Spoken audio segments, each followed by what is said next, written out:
नहमदुहु व नसल्ली अला रसूलिहिल करीम अम्मा बाद अऊज़ु बिल्लाहि मिनश शैतानिर रजीम बिस्मिल्लाहिर रहमानिर रहीम अफ़लम यहदि लहुम कम अहलकना क़ब्लहुम मिनल क़ुरूनि यमशून फ़ी मसाकिनिहिम इन्न फ़ी ज़ालिका लआयातिन लिउलिन नुहा। कुफ़ार का तज़किरा चल रहा है, उसी के ताल्लुक़ से अफ़लम यहदि लहुम, क्या इनकी हिदायत के लिए ये बात नहीं है, क्या उनको इस बात से हिदायत नहीं मिलती, कम अहलकना क़ब्लहुम मिनल क़ुरून, कि हम कितनी ही बस्तियों को इससे पहले या कितनी ही कौमों को इससे पहले हलाक कर चुके हैं। यमशून फ़ी मसाकिनिहिम, जिनके घरों में ये लोग चलते फिरते हैं। मक्कतुल मुकर्रमा से शाम के रास्ते में, चूँकि मुल्क शाम इन लोगों का आना जाना होता था, सफ़र करते थे ये लोग तिजारत की गरज से, तो उस रास्ते पर बहुत सी ऐसी बस्तियां थी जिन पर अल्लाह तबारक व तआला का अज़ाब नाजिल हुआ था। उसी का ये तज़किरा किया गया है। क्या इन लोगों को इस बात से हिदायत नहीं होती कि इनसे पहले हम कितनी ही कौमों को हलाक कर चुके हैं जिनके घरों में ये लोग चलते हैं, यानी वहाँ से गुज़रते हैं। इन्न फ़ी ज़ालिका लआयातिन लिउलिन नुहा, यकीनन इसमें निशानियाँ हैं अक़लमंदों के लिए। ये लोग मुतमईन थे अपनी ज़िंदगी पर और दिल के अंदर ख़याल ये करते थे कि अल्लाह तबारक व तआला की नज़रों में अगर हमारे आमाल मबगूज़ होते, हमारे आमाल नापसंदीदा होते, जैसा कि मोहम्मद अरबी सल्लल्लाहु अलैहि वसल्लम बार बार कहते रहते हैं, तो हमारे ऊपर अब तक अज़ाब नाजिल हो चुका होता। अल्लाह की जानिब से हमारे ऊपर अज़ाब नहीं आ रहा है, इसका मतलब ये है कि हम भी अल्लाह की नज़रों में पसंदीदा हैं। उसी का रद्द किया गया, वलौला कलिमतुन सबक़त मिन रब्बिका। फरमाया गया कि अज़ाब न आने का जो सबब है वो ये नहीं है कि तुम अल्लाह की नज़रों में पसंदीदा हो या तुम्हारे आमाल अल्लाह को पसंद है, बल्कि अज़ाब के न आने का जो सबब है, लौला कलिमतुन सबक़त मिन रब्बिका, अगर तुम्हारे रब की जानिब से पहले ही ये बात ना हो गई होती, व अजलुम मुसम्मा, और मुतय्यना मुद्दत ना होती, लकाना लिज़ामा, तो अज़ाब तुम्हारे ऊपर लाजिम हो जाता। मतलब ये कि अल्लाह तबारक व तआला ने सज़ा का एक वक्त मुतय्यन कर रखा है। किसी की भी मौत का अल्लाह तबारक व तआला ने वक्त मुतय्यन कर दिया है, और अल्लाह तबारक व तआला जो है किसी भी गलती पर फ़ौरन सज़ा नहीं देता, बल्कि अल्लाह मोहलत देता है, ढील देता है इंसान को, और वक्त मुकर्ररा पर सज़ा दी जाती है। तो अगर ऐसा ना हुआ होता फिर अल्लाह की जानिब से तुम्हारे ऊपर अज़ाब आ जाता। वलौला कलिमतुन सबक़त मिन रब्बिक, अगर तुम्हारे रब की बात पहले ना हो गई होती, वाजलुम मुसम्मा, और मुतय्यना मुद्दत ना होती, लकाना लिज़ामा, तो अज़ाब तुम्हारे ऊपर लाजिम होता। फ़स्बिर अला मा यक़ूलून वसब्बिह बिहम्दि रब्बिका क़ब्ल तुलूइश शम्स व क़ब्ल ग़ुरूबिहा। इस आयत के अंदर दुश्मन की दुश्मनी से बचने के दो अहम उसूल सिखलाए गए हैं। दुनिया के अंदर जो भी इंसान आबाद है, किसी न किसी दुश्मन से उसका वास्ता ज़रूर होता है, और दुश्मन जब हो तो उसकी जानिब से किसी न किसी तकलीफ़ का आदमी सामना करता ही है। ज़ाहिर है दुश्मनी का तकाज़ा ये होता है कि आदमी कुछ न कुछ उसको नुकसान पहुँचाए, कुछ न कुछ तकलीफ़ उसको पहुँचाए। अब एक तो ये है कि सामने वाला तकलीफ़ पहुँचा रहा है, आप भी तकलीफ़ पहुँचाने के दर पे रहें, आप भी कोशिश करें। ज़ाहिर है कि इससे दुश्मनी में इजाफ़ा तो होता ही है, लेकिन ज़िंदगी का जो सुकून है वो ख़त्म हो जाता है। अल्लाह तबारक व तआला ने दो उसूल अहम ज़िक्र फरमाए हैं। अगर किसी से दुश्मनी हो, दुश्मन के मुकाबले में आपको क्या करना चाहिए जिससे दुश्मनी भी ख़त्म होगी, और ये दूसरा ये कि आपकी ज़िंदगी में सुकून आएगा। फ़स्बिर अला मा यक़ूलून, पहला जो उसूल सिखलाया गया नबी सल्लल्लाहु अलैहि वसल्लम को, जो कुछ ये लोग कह रहे हैं आपके मुतालिक, आप इनकी बातों पर सब्र करें। तकलीफ़ की जो भी चीज़ें इनकी तरफ से पेश आ रही है, ज़बानी तकलीफ़ हो या जिस्मानी तकलीफ़ हो, हर एक का वाहिद इलाज ये है कि आप उस पर सब्र करते रहें। ज़ाहिर है उन्होंने तकलीफ़ पहुंचाई, आप भी तकलीफ़ पहुंचाने के दर पे रहेंगे, तो एक तो ये है कि दिल के अंदर कुढ़न महसूस होगी, दिल के अंदर गैज़ व गज़ब की जो कैफ़ियत है वो बढ़ जाएगी। और गुस्सा जो है ये इंसान को खुला हुआ दुश्मन है, इंसान को ख़ुद ये खा करके ख़त्म कर देता है।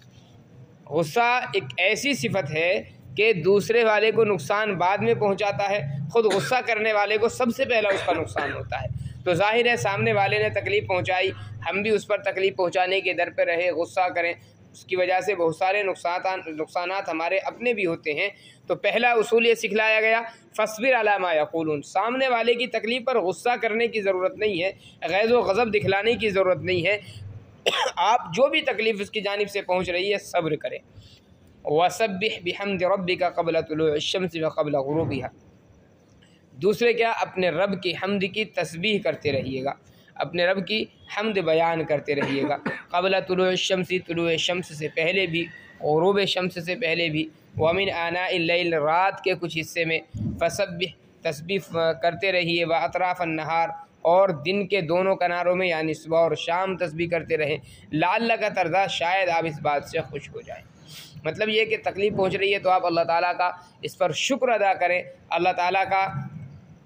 एहसान इस पर माने कि अल्लाह तबारक व तआला ने आपकी जानिब से लोगों को तकलीफ़ से महफूज कर रखा है। सामने वाला तकलीफ़ पहुंचा रहा है, लेकिन आप इस पर अल्लाह का शुक्र अदा करें कि अल्लाह ने आपको तकलीफ़ को बर्दाश्त करने का मादा दिया है, तकलीफ़ को बर्दाश्त करने की ताकत दी है, और आप किसी दूसरे को तकलीफ़ पहुंचाने का सबब नहीं बन रहे। अल्लाह ताला की तस्बीह बयान करते रहेंगे, अल्लाह की तारीफ़ करते रहेंगे, अल्लाह तबारक व तआला इस तारीफ़ करने पर सवाब इनायत फरमाएगा। उसके बाद फरमाया लअल्लका तर्दा, शायद आप इस सवाब से फिर खुश हों, यानी कल क़यामत के दिन अल्लाह तबारक व तआला आपके इस सब्र के नतीजे में और शुक्र के नतीजे में जो अल्लाह सवाब इनायत फरमाएगा, आप उस सवाब से राज़ी हो जाएंगे। वला तमुद्दन्ना ऐनैका इला मा मत्तअना बिही अज़वाजम मिनहुम ज़हरतल हयातिद दुनिया, इंसान की एक फ़ितरत है, जब इंसान किसी पर माल व दौलत देखता है और किसी की आसाइश को देखता है दुनियावी ज़िंदगी की, उसको रश्क भी होता है और बज़ाहिर ये ख़याल जहन में आता है कि अल्लाह तबारक व तआला की रज़ा जिसके साथ है, माल व दौलत भी उसके साथ है। और ये सवाल जहन में आना ये फ़ितरत के ख़िलाफ़ नहीं है। हज़रत उमर रज़ियल्लाहु ताला अन्हु के जहन में भी ये बात आई थी। आका अलैहिस्सलातु वस्सलाम के पास एक मरतबा तशरीफ़ लाएँ, आका अलैहिस्सलातु वस्सलाम एक बोरिए पर लेटे हुए थे और बोरिए के जो निशानात थे वो आपके जिस्म पर पड़ रहे थे। हज़रत उमर रज़ियल्लाहु ताला अन्हु ने आका अलैहिस्सलातु वस्सलाम के जिस्म मुबारक को देखा और फरमाया, अल्लाह के रसूल, ये कैसर व किसरा अल्लाह तबारक व तआला की नज़रों में जिनकी कोई वक़्त नहीं है, ये तो इतनी ऐश व इशरत में ज़िंदगी गुजारते हैं, और आप अल्लाह के रसूल हैं और आपकी मईशत का हाल ये है कि आपके लेटने के लिए कोई चादर या कोई गद्दा वगैरह तक मैसर नहीं है, एक बोरिए पर आप लेटे हुए हैं। आका अलैहिस्सलातु वस्सलाम ने हज़रत उमर रज़ियल्लाहु ताला अन्हु को फिर नसीहतें फ़रमाई, जिसमें से एक बात ये भी थी कि उमर, इन चीज़ों को ज़ाहिरी ऐश व इशरत को देख कर के धोखे में ना पड़ो, अल्लाह तबारक व तआला ने उनकी जो ऐश व इशरत है वो दुनिया में ही उनको इनायत फरमा दी है, और इस्लाम वालों की जो ऐश व इशरत है अल्लाह ताला ने आखिरत के लिए उठा करके रखी है। तो दुनिया में किसी को ऐश व इशरत का मिल जाना, माल व दौलत का मिल जाना, ये अल्लाह की रज़ा की दलील नहीं है। इसी को आयत के अंदर समझाया गया, वला तमुद्दन्ना ऐनैका, अपनी नज़रों को न कीजिए उस माल व दौलत की तरफ, मत्ताना भी, जो हमने इनको मज़े के लिए दे रखी है, अज़वाजम मिनहुम, मुख्तलिफ़ लोगों को, ज़हरतल हयातिद दुनिया, ये दुनियावी ज़िंदगी की रौनक है, लिनफ्तिनहुम फ़ी, देने का मकसूद क्या है, ताकि हम इनको आज़माएँ, वरिज़्क़ु रब्बिका खैरुम व अबक़ा, और तुम्हारे रब का जो रिज़्क़ है वो बेहतर है और ज़्यादा बाकी रहने वाला है। वअमुर अहलका बिस्सलाति वस्तबिर अलैहा, अपने अहल व अयाल को नमाज का हुक्म फरमाइए। अहल से मुराद है जितने भी घर वाले हों जिन पर आदमी का जोर चलता, वस्तबिर अलैहा, और ख़ुद भी उस पर जमे रहिए। इस आयत के नाजिल होने के बाद में आका अलैहिस्सलातु वस्सलाम का एक मुस्तकिल मामूल बन गया था कि नबी अलैहिस्सलातु वस्सलाम फ़जर की नमाज में जब मस्जिद तशरीफ़ ले जाते थे तो हज़रत फ़ातिमा रज़ियल्लाहु ताला अन्हा हज़रत अली रज़ियल्लाहु ताला अन्हु के घर से गुज़रते थे और मुस्तकिल तौर पर इन दोनों को जगा करके आका अलैहिस्सलातु वस्सलाम मस्जिद तशरीफ़ ले जाते थे। इसलिए एक उसूल भी ये सिखलाया गया है कि घर वालों को नमाज के सिलसिले में कोताही बर्दाश्त नहीं करनी चाहिए, बल्कि घर वालों को मुसलसल इसका हुक्म करते रहना चाहिए। हज़रत उमर रज़ियल्लाहु ताला अन्हु का भी वाक़या है कि हज़रत उमर रज़ियल्लाहु ताला अन्हु भी इस आयत के नाजिल होने के बाद में अपने घर वालों को मुकम्मल एहतिमाम के साथ नमाज के लिए बेदार फरमाया करते थे, और जब उठाते तो ये आयत सबसे पहले उनको पढ़कर सुनाते थे, वअमुर अहलका बिस्सलाह वस्तबिर अलैहा, कि अपने घर वालों को नमाज का हुक्म करें और उस पर ख़ुद भी जमे रहें। ला नसअलुका रिज़्क़ा, हम आपसे रिज़्क़ नहीं चाहते, यानी रिज़्क़ का जो मसला है वो किसी इंसान के बस में भी नहीं है, ज़ाहिर है, और अल्लाह तबारक व तआला का ये मकसूद भी नहीं है दुनिया में किसी भी इंसान को भेजने का। हाँ, सबब के तौर पर अल्लाह तबारक व तआला ने ज़रूर हुक्म फरमाया है कि सबब इख्तियार किया जाए, लेकिन ज़ाहिर है कोई आदमी अगर अल्लाह का हो जाता है तो बग़ैर सबब के भी अल्लाह फिर रोज़ी देता है। हम ये समझे कि हम रोज़ी ख़ुद हासिल कर रहे हैं तो ज़ाहिर है ये मुशाहदे के भी ख़िलाफ़ है।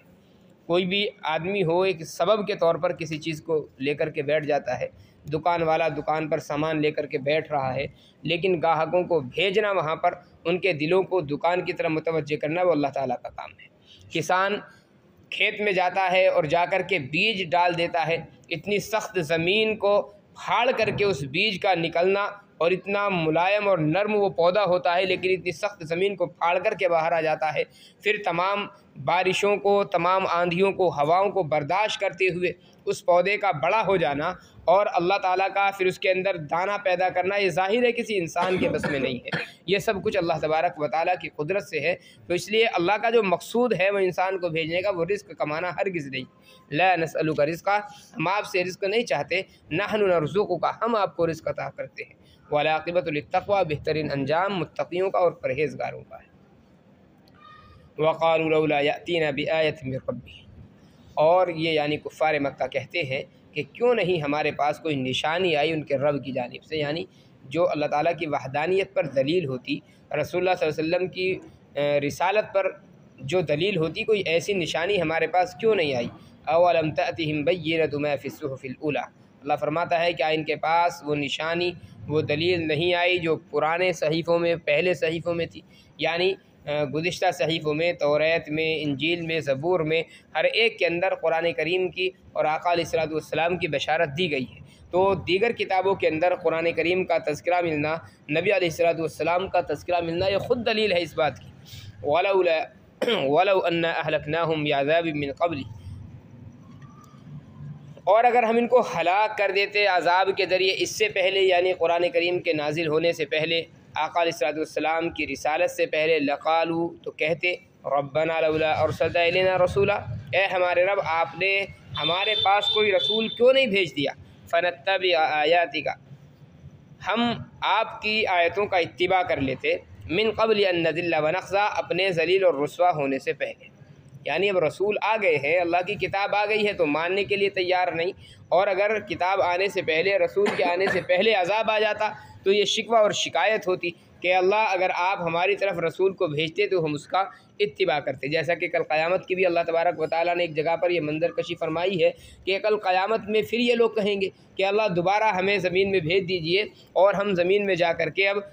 तेरा इत्तिबा करेंगे, तेरे रसूलों का इत्तिबा करेंगे। तो अगर रसूल के आने से पहले अज़ाब आता तब भी यही बात है, और कल क़यामत के दिन जब अज़ाब दिया जाएगा तब भी इनका यही मामला होगा, तब भी यही कहेंगे कि अल्लाह दोबारा भेज दीजिए, दोबारा हम आपका कहना मानेंगे। कुल कुल्लुम मुतरब्बिसुन फतरब्बसू, ए नबी सल्लल्लाहु अलैहि वसल्लम आप फरमा दीजिए हर आदमी इंतज़ार में है, फतरब्बसू, तुम भी इंतज़ार करते रहो। फसतअलमून, अन करीब तुम जान लोगे, मन अस्हाबुस सिरातिस सवी, सीधे रास्ते वाला कौन है, व मन इह्तदा, और हिदायत पर कौन है। अभी तो हर आदमी ये समझ रहा है कि वो सीधी राह पर चल रहा है, लेकिन मरने के बाद में हर आदमी को मालूम हो जाएगा। इंतज़ार से मुराद या तो हर आदमी की मौत है कि मौत का इंतज़ार करो, मौत आ जाएगी, ख़ुद मालूम हो जाएगा कि हक़ पर कौन था और बातिल पर कौन था, या क़यामत मुराद है कि क़यामत के दिन फ़ैसला हो जाएगा हक़ पर कौन था और बातिल पर कौन था। अल्लाह ताला हक़ पर जमे रहने की तौफ़ीक़ इनायत फ़रमाए। सुब्हानल्लाहि व बिहम्दिही, सुब्हानकल्लाहुम्मा व बिहम्दिका, व नशहदु अन ला इलाहा इल्ला अंता नस्तग़फिरुका व नतूबु इलैक।